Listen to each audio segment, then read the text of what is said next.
We meet at the beginning of the sesquicentennial, the 150th anniversary of the start of the Civil War. The New York Times has begun a series of op-ed pieces which trace day by day the unfolding events of the secession crisis.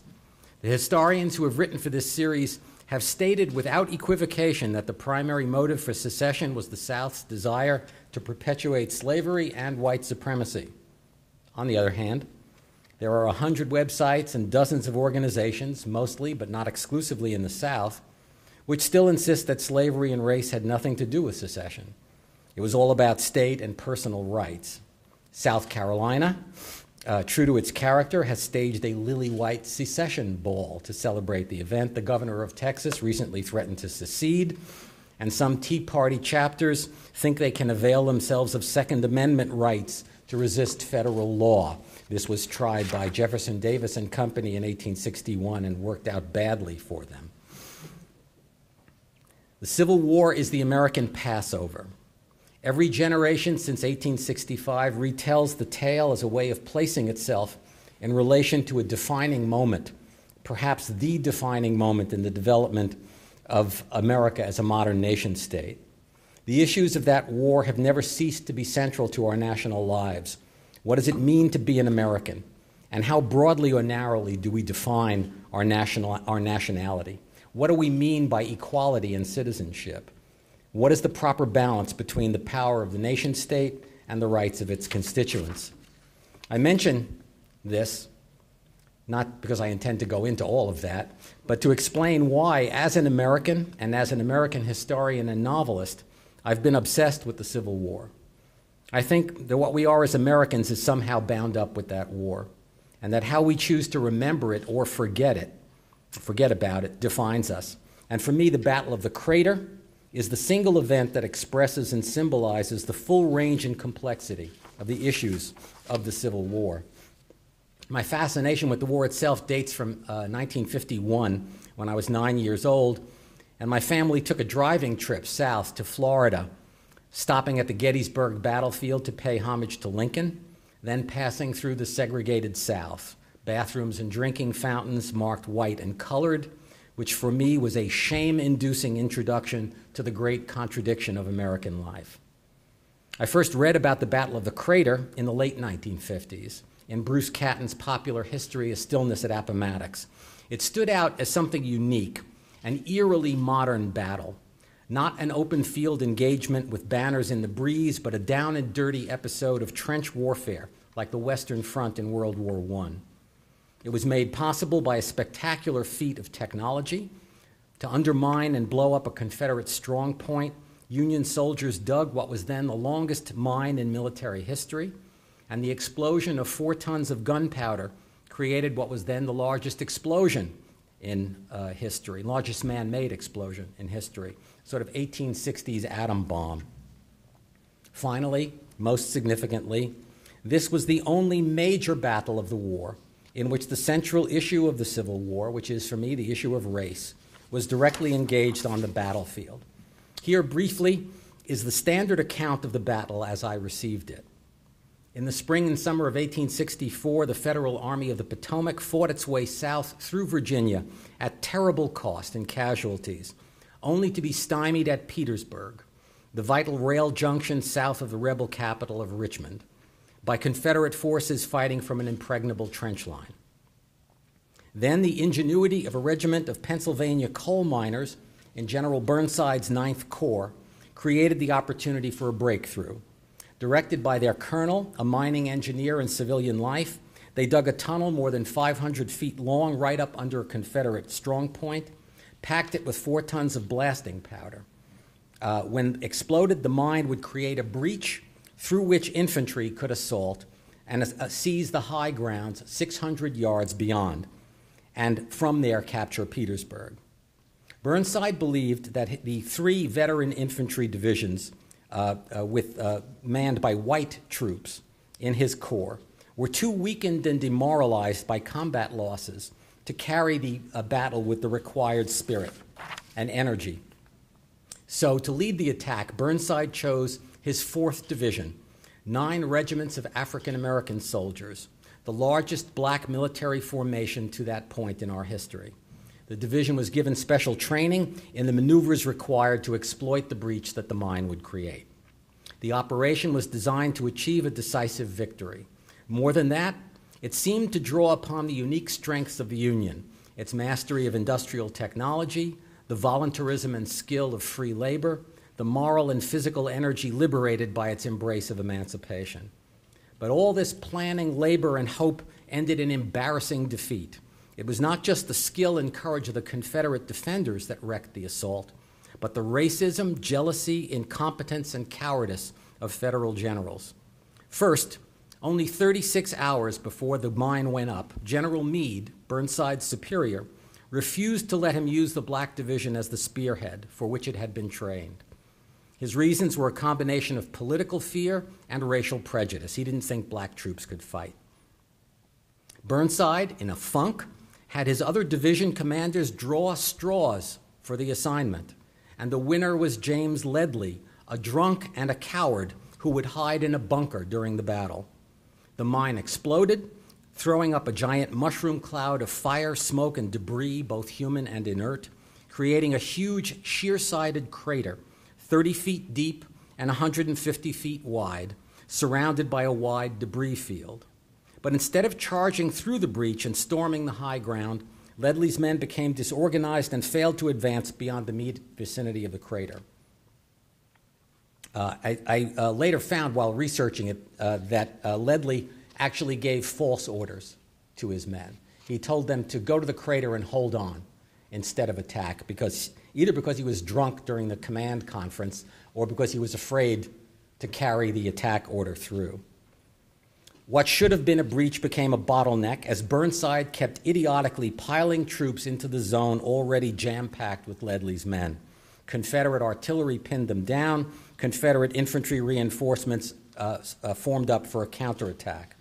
After the battle was hopelessly lost, Burnside finally sent in the Black Division, which attacked with courage but was routed by a Confederate counterattack. Hundreds of Federal soldiers were trapped for 4 hours in the huge, sheer-sided crater left by the mine explosion, without water or food, in 100-degree heat, packed like sardines in a can, helpless to defend themselves. The Confederates stormed the crater, and the closing phase of the battle was marked by a combination massacre and race riot, as white troops, both Union and Confederate, murdered black soldiers, including wounded and prisoners of war. In the mid-1970s, I got the idea of using the crater battle as a kind of entering wedge to propose a revisionist, what would then have been a revisionist interpretation of the character and meaning of the Civil War. I had recently finished my first book on the origins of the myth of the frontier, and I believe that the Civil War is a close second to that myth in establishing the character of American culture. The centennial of the Civil War itself was just recently passed, and it had produced a huge outpouring of celebratory histories. And that centennial had exactly coincided with the crisis of the Civil Rights Movement, dubbed the Second Reconstruction, rich with ironic analogies to the Civil War, best symbolized by Martin Luther King's speech on the steps of the Lincoln Memorial. Finally, this was the heyday of what was then called the New Social History, whose practitioners made visible the life and history of the so-called invisible classes, especially slaves and workers of 19th century America. I thought of the book as a way of using the insights of the New Social History and the moral perspective of the Civil Rights Movement to critique and revise the conventional and self-congratulatory commemoration of those centennial histories. I would play the mythic Civil War of flags and gallantry, Gone with the Wind and the Gettysburg Address, against the reality that a war fought to preserve free labor produced instead a new order of industrialization and wage slavery, and that the war that ended slavery produced in its place the violent and oppressive system known as Jim Crow. Among the many ironies of the battle is the fact that the regiment of coal miners who dug the great mine was raised in the Schuylkill Valley of Pennsylvania, which after the war was the center of the violent struggle between unionized miners and the coal barons, where the Molly Maguires figured on the miners' side. And the colonel who commanded the regiment later headed the Coal and Iron Police, which was the union-busting police force in the coal fields. And of course, the massacre at the battle's end was for me predictive of the defeat of Reconstruction by the violence of Southern whites and the acquiescence of Northern whites. And of all these things, as Melville says, the Battle of the Crater, like Ahab's white whale, was the symbol.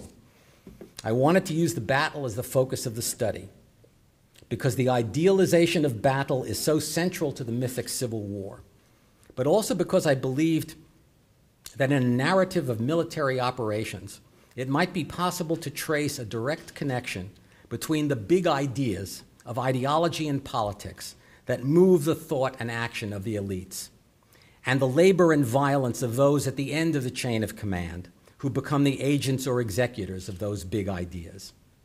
However, my idea for a nonfiction treatment of the battle foundered on the limitation of source materials.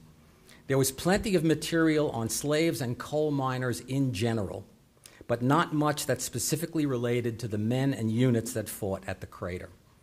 So instead of writing a history, I wrote a novel called The Crater. I had two literary models for this project. Got to pick your models well. Tolstoy's War and Peace, Start at the Top, and Norman Mailer's Naked and the Dead. In the end, it was Mailer's approach, rather than Tolstoy's, that I adopted.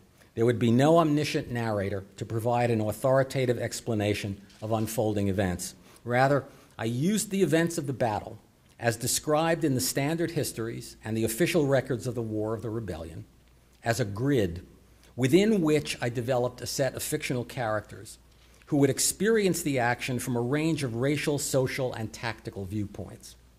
The germ of each character was drawn from the new materials made available by the social historians, especially Herbert Gutman's work on slaves and industrial workers, which combined sophisticated social analysis with rich citation from the letters and journals of the people that he had studied. But each character had to integrate the data into a coherent personality, a distinct subjectivity through whose biased eyes the reader would vicariously live the history I was recounting.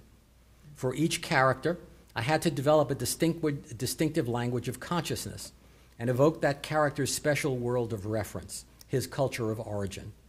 Then show how that consciousness, that world sense, shaped his response to the overriding and inescapable question of the war. How and why should I fight or refuse to fight? And why is it that I persist in fighting under conditions that have become increasingly desperate, cruel, and demoralizing? Perhaps the leaders who spoke for the interests of planters on the one side, bankers and industrialists on the other, saw the war as a means of protecting their property and vital interests. But for most private soldiers, military service entailed serious economic sacrifice. The small farmers who made up most of the rank and file left their farms to be run by wives and children or aged parents. Fewer and weaker hands meant less food for their families, less surplus for the market, less cash to maintain the farm, pay debts, or rent. White laborers and factory workers who enlisted gave up their jobs with no assurance of reemployment. Yet they volunteered to serve, and most of them re-enlisted when their term of service was up. And those who voted in 1864 gave large majorities to candidates who favored continued prosecution of the war. Among many motives for this level of commitment, one seemed, and still seems to me, to be critical. North and South, white Americans shared the belief that the constitutional government established by the founders was and was meant to be an instrument for assuring justice, political rights, safety of property, and personal dignity to all citizens. The casting of ballots in election was a secular sacrament, an affirmation and a guarantee of the individual's self-respect, moral independence, and social dignity. In their language, to be deprived of that right, that sacrament, was to be treated like a slave. To the South, the election of a Republican president signaled that the people of the North intended to use the power of the government to undermine and destroy the slave-based system of plantation agriculture on which their culture, society, and politics were built. A transformation to which they could not freely consent would be imposed on them. To accept that result would be to acquiesce in their own enslavement. There was a corresponding belief in the North, which saw secession as simply an attempt by Southern aristocrats to overturn the result of a free democratic election by force, overriding ballots with bullets. To consent to secession was to abandon the defense of their own political freedom, to act as if they deserved to be treated as slaves. These feelings, powerful enough in themselves, were intensified by the fears and antipathies attached to racial difference. In a nation half slave and half free, enslavement was more than a metaphor for a hateful condition of life. It was a living, visible fact. On both sides, men were willing to kill and be killed to defend the fundamental ground of their identity, their personal and collective dignity. That is, their standing as free white men, their difference from black people. To lose one's liberty, to have one's rights traduced, was to fall into the condition of the Negro, to lose one's social and racial identity, to become something less than human. The emotional charge of that difference can only be expressed in the word those people preferred, the word nigger. So in the novel, I created a set of characters whose social positions and attitudes represented a range of possible responses to this racialized social order, and did flashback biographies which set each personality in its special social and cultural frame. I developed for each character an appropriate language, a personalized vocabulary reflecting his world of references and its values, and his personal take on those values. The moral decisions each makes in the heat of battle are shaped by the consciousness he brings to it. That is, are shaped by the moral and cultural vocabulary with which I have provided him. For example, for my 3 Southern enlisted men, the world of reference is one in which, as small farmers, they have struggled to maintain their economic independence from the local plantation magnate, who is also naturally, inevitably, the colonel of the regiment. The war has made their families poorer, and every combat casualty that the regiment suffers means another farm engrossed by the planter. They picture this menace as a scene in which gangs of the colonel's black slaves break down their fences and swarm over their farms, see the blacks as hateful, inhuman instruments of that power. The terms of this picture are echoed in the way each man responds to the battlefield confrontation with the black troops, and the echo makes it possible for the attentive reader to discover a kind of explanation for why each man responds as he does. However, as a novelist, I do not insist that the reader make that explanatory connection. The novel displays, but does not explicitly resolve, the tension between history as lived and history as understood. Writing The Crater as fiction also allowed me to imaginatively cross the color line, to present the conflict through the eyes and consciousness of black characters. No history of the Civil War can be well told without that perspective.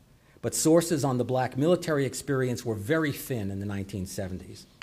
35 years later, the situation is much improved, but for reasons that we can discuss if you're interested, there is still almost nothing in the way of personal statement by the black soldiers who fought at the Crater. The strength of the fictional approach was its ability to approximate a representation of history as lived. The weakness of the method was that the event itself could only be represented in personal terms, so that the massacre, the culminating event of the novel, seems to emerge from individual choices, while the institutional causes, the role of political leaders, the law of war, and so on, fade into the background. Becomes an exercise in personal bigotry rather than something that has a kind of official imprimatur to it. That was 1980 when the novel came out. 3 years ago, after some time to think about it, Random House asked me to do a nonfiction book on the Battle of the Crater. Now I discovered that there was a huge amount of new information of the kind I lacked when I wrote the novel, and a lot of it is even available online. I was therefore able to construct a more detailed and accurate account of the tactical battle itself by carefully going through the official records and letters and reminiscences of officers and men who'd actually participated in the battle, correlating their accounts with what happened and when it happened, and locating where my sources were positioned on the field by using really good maps, which are now available and weren't available at the time. In effect, I applied some of the same techniques and imaginative resources I had used in the novel to a far richer body of eyewitness testimony and physical evidence than had been available 35 years earlier, to describe the tactical action as it unfolded hour by hour. However, the social and cultural material that was foregrounded in the novel, that is the life of the people on the farms and factories, now became merely background to a narrative of the battle. However, this new perspective also opened up aspects of the event that I had not appreciated before when I was novelizing. What I discovered was that the standard accounts of the battle in Civil War histories, the accounts that I had used in the novel, had oversimplified or misrepresented the actual tactical course of the Union attack and the reasons for its failure, and above all had either minimized the extent or character of the racial massacre or deliberately suppressed it. If anyone is interested in what I discovered about the tactical battle, then almost nobody ever is, I'd be more than happy to talk about it in the Q&A. But for now, what I want to do is focus on the most significant aspect of the event, which is the combat performance of the black troops and the massacre. Because the new research that I did confirmed the thesis which I had imagined in the novel, that slavery and race are indeed central matter of the Civil War at both the highest level and at the operational level, let's call it. The research also highlighted the extent to which the historiography of the Crater Battle and Civil War military history in general has been, and in my view remains, Jim Crow history. In 1864, the combat performance of black troops at the Crater was regarded as a test of the military aptitude of the Negro race. General Grant asserted that had the Black Division been allowed to spearhead the attack, the battle would have ended in victory. But the Army as a whole blamed the Black Division for the defeat and concluded that blacks were unfit for major combat. Most historians have treated their performance more sympathetically, but also patronizingly. They generally represent the Black Division as hapless victims of Burnside's incompetence and the rage of the Confederates. In fact, as I discovered, the performance of the Black Division, by every measure, was the strongest of any federal unit on the field, in part because they had been trained to make the assault and knew how to handle the confusions that they found in front of them, but largely because they had very high morale and had been imbued with a determination to close with the enemy. And in Civil War, when you close with the enemy, you close with the enemy. It's face to face. When they finally advanced, at the end of the battle, they had to face much heavier fire than the white troops that had gone over before them.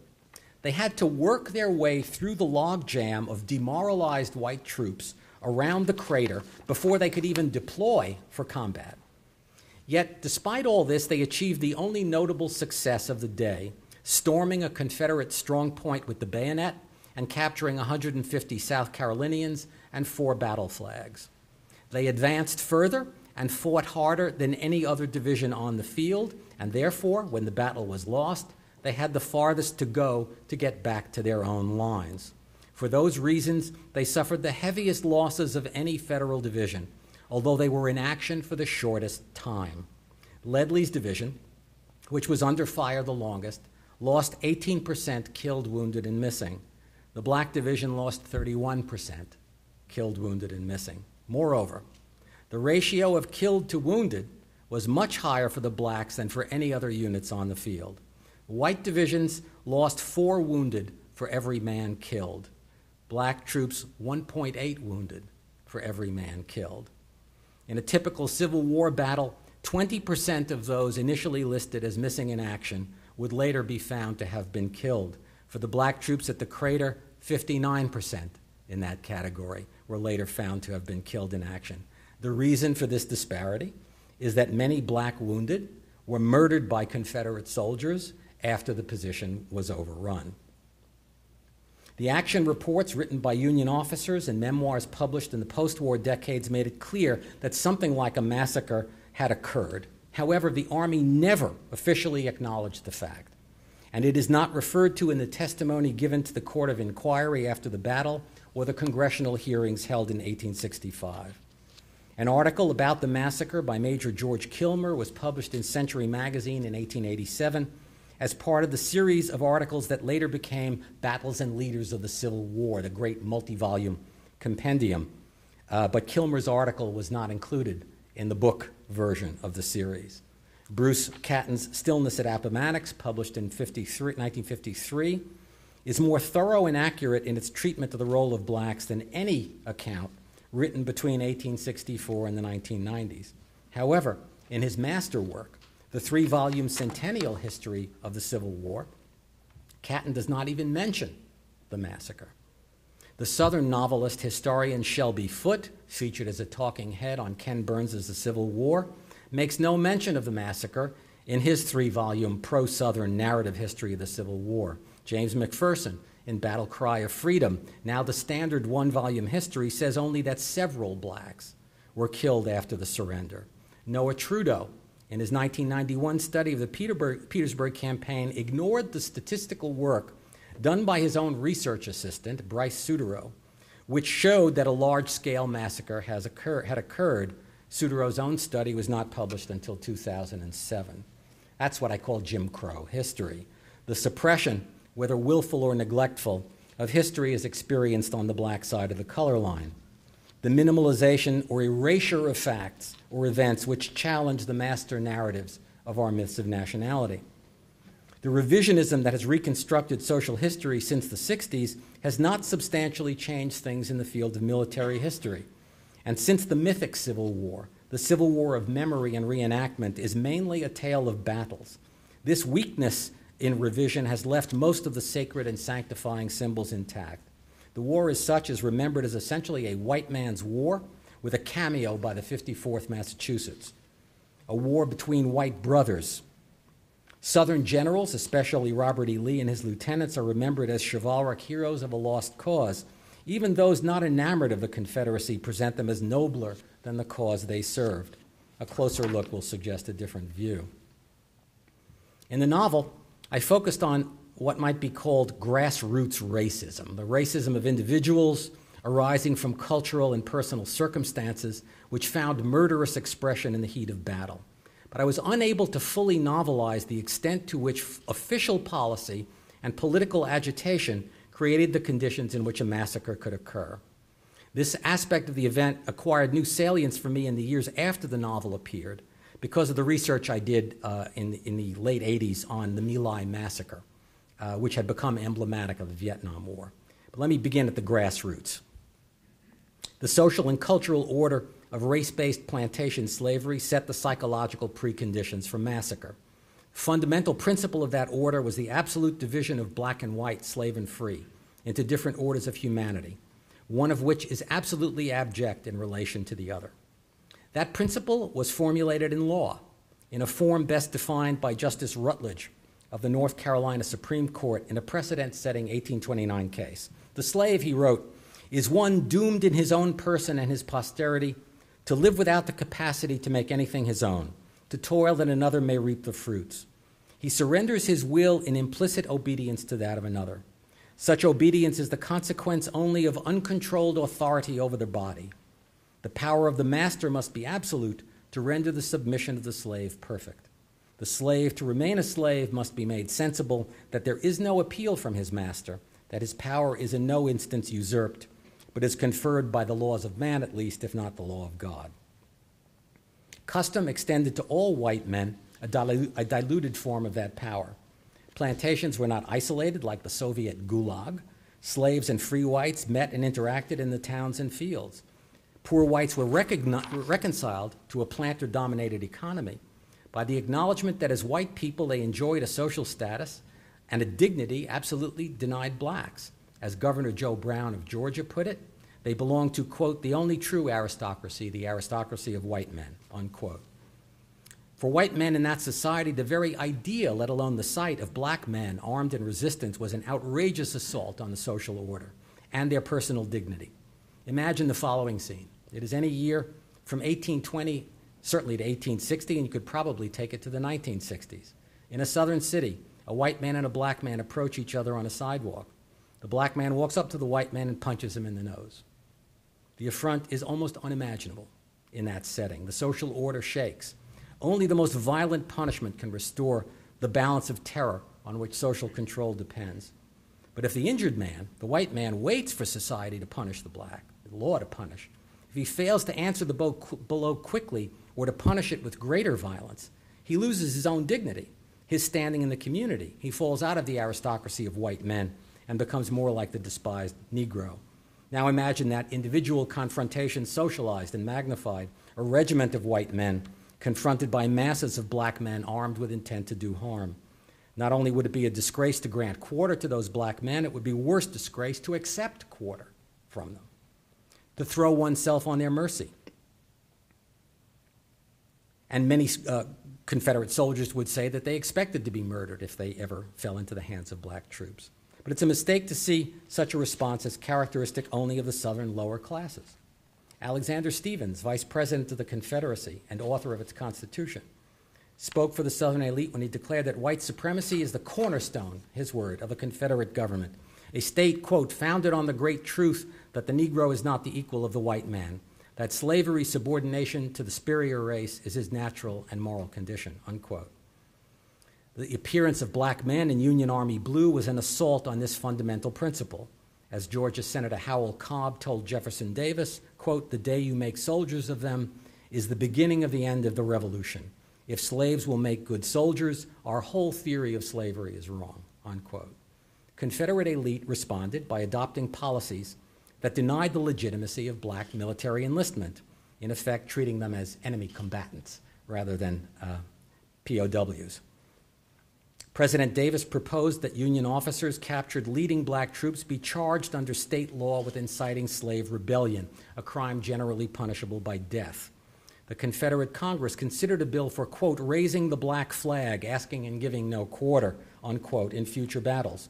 General Beauregard was most eager that the bill be enacted. Quote, has the bill for execution of abolition prisoners after the 1st of next January been passed? It is high time to proclaim the black flag. Let the execution be with the garrote, unquote. The Lincoln administration threatened retaliation if these policies were enacted. And the Confederate Congress therefore chose not to pass the black flag bill. However, both President Davis and his Secretary of War, James Seddon, authorized the killing and or enslavement of black POWs. Seddon sent an order to commanders in the field that black soldiers and their officers should be, quote, dealt with red-handed on the field or immediately thereafter, unquote, rather than taken alive and held for trial and execution, on the correct assumption that if that were done, the Lincoln administration might retaliate, but it would not retaliate if the killing were done in secret. That the policy would be carried out was demonstrated a few months before the crater when Confederate troops massacred blacks at Fort Pillow, Tennessee, and Plymouth, North Carolina. In the latter incident, North Carolina troops of Ransom's brigade, who later participated in the Crater Massacre, killed more than 125 black soldiers and civilians after the town surrendered. As one of Ransom's soldiers said, quote, our brigade did not need orders to make them give no quarter, as it is understood amongst us that we take no Negro prisoners, unquote. However, orders were given to shoot several black POWs by firing squad 4 days after the battle. These orders came from Governor Vance of North Carolina and were approved by President Davis, who warned the officers in charge to keep it out of the papers. With the highest authorities in the Confederate government and society approving the murder or mistreatment of black POWs, it's hardly surprising that troops in the field felt that racial murder was not only justified but praiseworthy. Though federal authorities protested, Lincoln never did approve retaliation in kind because he feared to start a spiral of retaliations, and he feared that the Northern public would not tolerate the execution of white men for the sake of black men. Instead, what was created was an atrocity spiral. Southern troops acted on the expectation that black troops could and should be shown no quarter. Every time they acted on that presumption, they reinforced it. Confederates who participated in massacres affirmed and accepted the idea that their deeds made them liable to similar treatment by black soldiers, which increased the motive for murder. They were not wrong. Union soldiers serving in colored regiments were convinced that they could expect no quarter. Self-interest and the logic of manhood therefore justified them in refusing quarter to Confederates. When the 29th Colored Troops, one of the regiments that fought at the crater, left Chicago, its home base, the local paper said, quote, "These colored troops should take no prisoners until the massacre at Fort Pillow is avenged." Their Colonel John Bross echoed that sentiment in his speech. "When I lead these men into battle, we shall expect no quarter and shall not ask quarter." Thus, in both armies, there was an expectation that the presence of black troops ensured and permitted a battle without mercy. Because the murder of black troops was officially sanctioned and socially approved, Confederate soldiers made no effort to conceal the fact that a massacre has occurred. In fact, they took pride in describing it. So most of the eyewitness testimony about the massacre is Confederate testimony. Colonel John Haskell observed, quote, "Our men, who were always made wild by having Negroes sent against them, were utterly frenzied with rage. Nothing in the war could have exceeded the horrors that followed. No quarter was given, and for what seemed a long time, fearful butchery was carried on," unquote. Private William Day of the 49th North Carolina remembered how Negro skulls cracked under the blows of musket butts like eggshells, and another soldier observed that the path to the rear was clogged with broken-headed Negroes. Not every soldier joined in. Private Dorsey Binion of the 48th Georgia regretted that some few Negroes went to the rear as we could not kill them fast enough as they went past us. His comrade, Noble Brooks, was deeply upset. Oh, the depravity of the human heart that would cause men to cry out no quarters in battle or not show any when asked for. In the Alabama Brigade, a lieutenant found the killing heart-sickening and tried to stop it, but his comrade, Captain Featherston, apologized to his wife for having taken Negro prisoners instead of killing them all, but, quote, "We will not be held culpable when it is considered the numbers we had already slain." Much of the battle took place long after the frenzy of the fighting was over. Black POWs were marched to the rear, and as they did so, they encountered Confederates going into or out of the fighting who killed them out of hand. Confederate Colonel Porter Alexander said, quote, "Some Negro prisoners were afterwards shot by others, and there was without doubt a great deal of unnecessary killing." Captain, later Colonel William Pegram, was not disturbed. He advocated the murder of all captured blacks as, quote, "perfectly proper and necessary as a matter of policy," unquote, because it clarified the racial basis of the Southern struggle for independence. He took satisfaction in the belief that fewer than half the blacks who surrendered, quote, "ever reached the rear. You could see them lying dead all along the route." Confederate leadership also subjected to the prisoners to public humiliation. None of this, by the way, reported in any of the histories. Parading them through the streets of Petersburg, black prisoners stripped to their underwear, the whites forced to march side by side with them, the ultimate humiliation from a Southern point of view, while crowds jeered and threw things. Although all the memoirs written by captured Union officers refer to this event, none of the standard histories of the war or the Petersburg campaign mention it. Yet it says a good deal about the moral character of the Confederate High Command, especially the revered figure of Robert E. Lee. This disgraceful spectacle was organized by General A.P. Hill, the senior corps commander under Lee, with Lee's knowledge, if not at his order. Lee was also silent about the murders done on the battlefield, although he was certainly aware of them. His silence in both of these cases was permissive. It's worth noting that one of the war crimes charged against Saddam Hussein in 1991 was his making public display of captured American soldiers. The law of war in 1864 did not criminalize such behavior, but it was clearly and intentionally a violation of what they called the protocols and customs governing civilized warfare. Equally disturbing was the eyewitness testimony that white Union troops turned on their black comrades and murdered them as the rebels were making their final assault. As one sergeant put it, quote, "We was not about to be taken prisoner amongst them niggers," unquote. It was said that the murderers believed the rebels' policy, exemplified by Fort Pillow, was to kill whites captured with black troops, so they killed their black comrades to affirm their kinship with their white enemies. Northern racism had a different social basis from the Southern variety, but was no less deadly. Some of the prejudice was simply naive. There's one of the more admirable characters is a young 17-year-old white officer in the black troops named Freeman Boley, who said, I couldn't believe how black the men were. I never imagined that men could be so black. And then he said that after a few days, they did not seem so black to me anymore. So some of it is naive racism.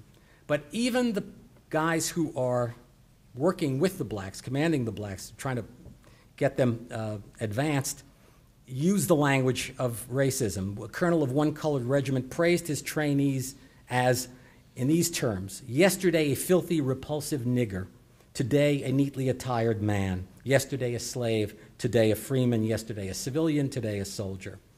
And this is a man who risked his life and is standing with his fellow officers to lead blacks in combat. The prejudice in the North was powerful and prevalent, particularly among the Midwesterners of Southern origin all through the Ohio Valley and the Irish Catholics of the cities. 1863, there was a huge draft riot, which became a race riot in New York. But in the vicinity of the Crater Battle, this racial prejudice, which had been there, was whipped up into a fever pitch in the summer of 1864, because the Democratic Party was trying to defeat Lincoln's re-election by playing the race card. Democrats' platform was described by one of its partisans as, quote, the Constitution as it is, the Union as it was, and the niggers where they are, unquote.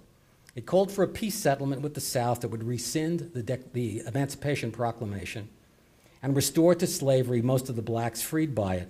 It also demanded the immediately dismissal of all blacks currently in Union military service, which at that point in the war might have amounted to between 15 and 20% of the Union force.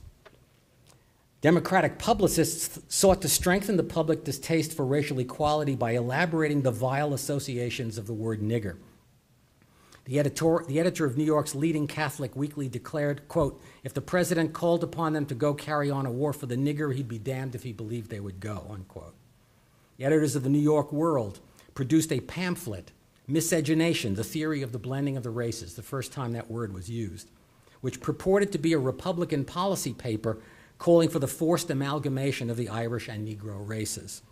Appearing as it did a year after the draft riots, the hoax was tantamount to an incitement to further violence, as well as a dishonest appeal for Irish votes. Another Democratic journal dubbed Lincoln Abraham Africanus I and suggested that he had, quote, a taint of Negro blood, unquote, which explained, quote, his brutal and obscene habits.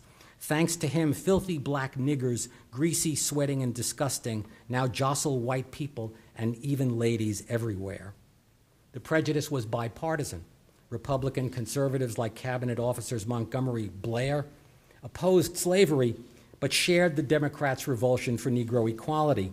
Blair actually tried to unite conservatives of both parties against the radicals, who Blair calls the miscegenators, to, quote, preserve this exclusive right of government in the white race, unquote.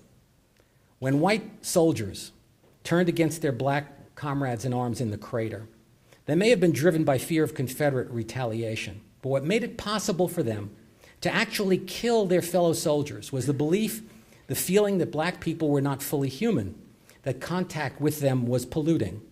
And this hateful sentiment was cultivated and exploited by political leaders, North as well as South, who made it an acceptable motive for violence.